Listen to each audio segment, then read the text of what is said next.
This Civic Media podcast is sponsored by UW Organ and Tissue Donation. Organ donations are desperately needed, and now is the right time to become an organ donor. Talk to your family. Get the dot. Save lives. Go to heroicdeed.com.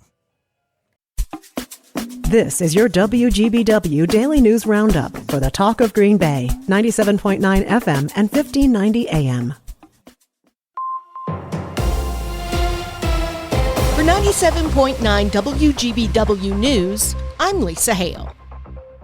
There's good news out of the Menominee tribe, who in 2022 declared a state of emergency due to the impacts of drug use and addiction.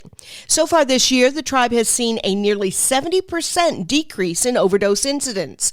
Ben Warrington, the co-chair of the Menominee Indian Tribe Drug Addiction Intervention Team, said the decrease is a result of providing education and resources to those struggling with addiction and substance abuse.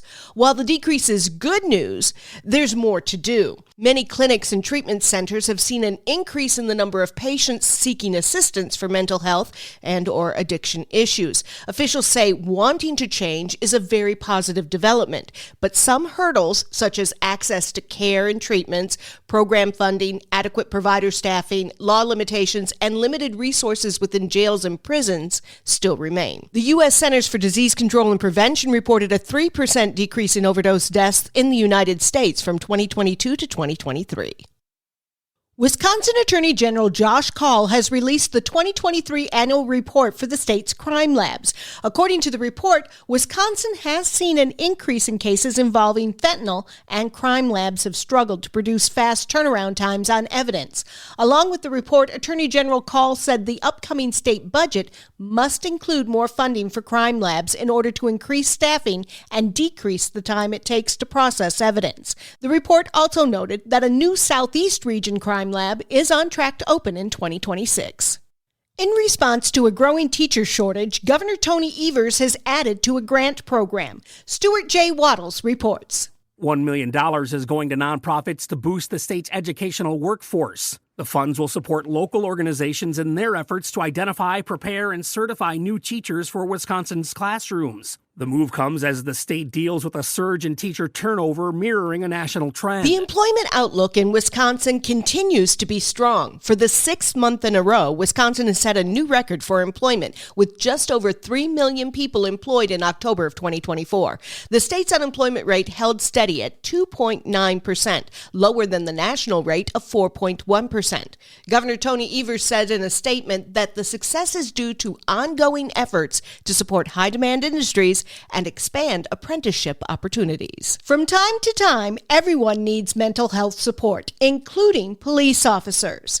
This week, the Green Bay City Council approved a request from the police department to hire a full-time mental health nurse practitioner. A grant from the U.S. Department of Justice Office of Community-Oriented Policing Services will cover the nurse's salary for 2025. The department's in the process of hiring the nurse practitioner, who will start on January 1st. Not only will the Packers Heritage Trail Plaza statues and monuments have to be moved, but a popular downtown Green Bay parking lot will also disappear, making way for an 8-story, 268-unit luxury apartment complex. 1 week from today, the Public Works Department will be removing the pay stations, lights, and hardware from the Adams Street parking lot.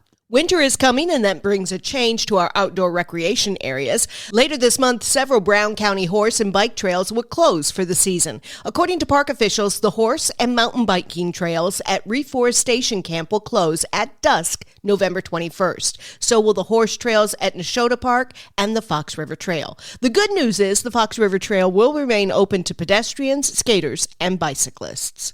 The Ripon Area School District sent a letter to parents yesterday stating that Mihai Schnell Harrison, the boys' varsity basketball coach in the district, had been arrested on a charge of sexual misconduct with a minor. Court records indicate that Schnell Harrison has not been charged yet. The district's letter says the Fond du Lac County DA is reviewing the charges. The letter encouraged students to reach out to school counselors for emotional support. I'm Lisa Hale, 97.9 WGBW News. For news anytime, log on to WGBW.FM. Still waiting for Chris. I'm Mike Clemens with sports. NBA, the Bucks head to Charlotte to take on the Hornets tomorrow night. Milwaukee now 4-8. The Hornets are 4-7. Chris Middleton is yet to play after surgery this summer on both of his ankles. Head coach Doc Rivers on whether there's a growing frustration regarding Middleton. No. I mean, obviously we want Chris to play, but Chris is doing all the work. He's working his butt off. That's all. As a coach, that's all you can ask for. And we were hoping we were going to be healthy, but we're not. And there's nothing you can do about it. Men's college basketball should be a special night tonight at the Kohl Center as the Badgers honor Hall of Fame coach Bo Ryan and members of the 2014-15 team that went on to the Final Four. Meanwhile, the Badgers have their work cut out for them, hosting Arizona, the number 9th ranked team in the nation. Now we've got a tremendous test coming at us on Friday. An extremely big team, an experienced team. Caleb Love backed in one of the guard positions, put a lot of pressure on the rim. Obviously a really, really good team. That's Badgers head coach Greg Gard. With sports, I'm Mike Clemens.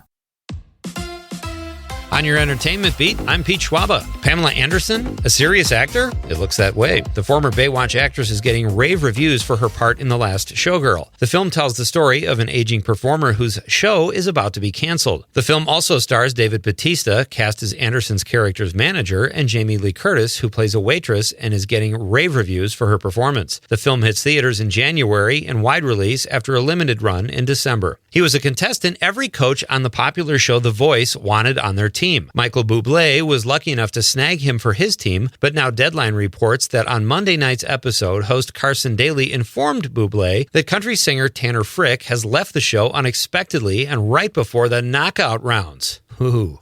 If you're like me, you can't wait to not watch the next episode of The Voice. The show airs Monday nights on NBC.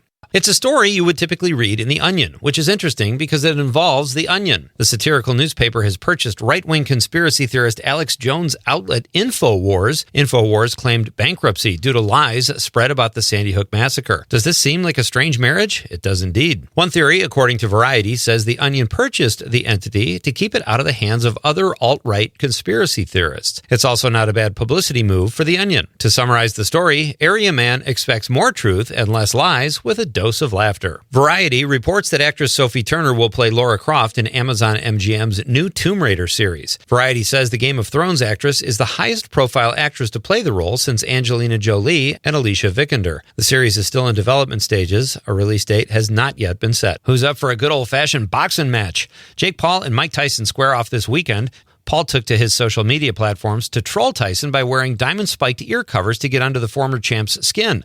The dig is from when Tyson bit Evander Holyfield's ear years ago. Not allowed in boxing. Paul is the odds-on favorite to win the fight. According to odds makers, Paul is the odds-on favorite due to the fact that Tyson hasn't fought in 19 years, has been near death due to illness more than once, and is more than twice Paul's age. Come on, Iron Mike. Sometimes people struggle after they retire. This appears to be the case for actress Cameron Diaz, who is ending her 11-year hiatus from show business. Diaz has been cast opposite Jamie Foxx in the Netflix spy movie called Back in Action, a comedy thriller. The duo previously starred together in the film Annie. Back in Action drops January 17th on Netflix. For more showbiz fun, tune into Nightlight with me, Pete Schwaba, weeknights from 6 to 8 p.m. on the Civic Media Radio Network. It is going to be a nice weekend, and you're going to want to get out and enjoy it because things are going to start to go downhill next week. Cloudy this morning, gradual clearing this afternoon. Our high today, 53. 37 tonight, tomorrow, mostly cloudy, scattered showers, 53. Sunday, partly cloudy with a high of 56. I'm meteorologist Sean Cable. Outside now, it's 46.